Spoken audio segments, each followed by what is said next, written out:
President Donald Trump and First Lady Melania are getting literal royal treatment on their second visit now to England this year. The pair arrived at Windsor Castle this morning. That's one of the royal residences, the one perhaps most strongly associated with the monarchy, and has been for nearly 1,000 years.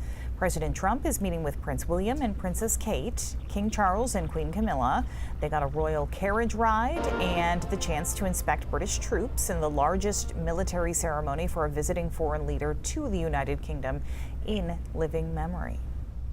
Despite being 25 miles from London, demonstrators, though, did show up to Windsor to protest the country strengthening its relationship with Donald Trump. 4 people were arrested after they cast projections of images and videos onto the walls of Windsor Castle showing President Trump and the late sex offender Jeffrey Epstein.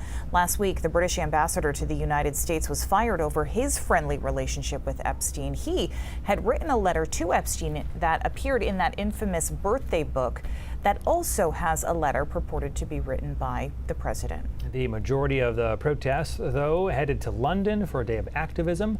Raf Sanchez has more. As President Trump meets with the royal family at Windsor Castle, tens of thousands of people have taken to the streets of central London to protest against his visit. They're united under the umbrella of the Stop Trump coalition, but their causes are various, from support for Ukraine, outrage over American policy on Gaza, and people who are concerned about President Trump's impact on democracy in the United States and around the world.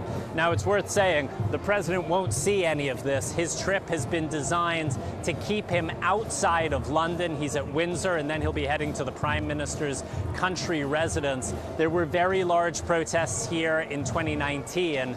And when you speak to people in this crowd, there is an understanding that the British government has no choice but to deal with the presidents of the United States. But many people here say they don't feel that President Trump should have been given the red carpet, the full royal treatment, the way he was.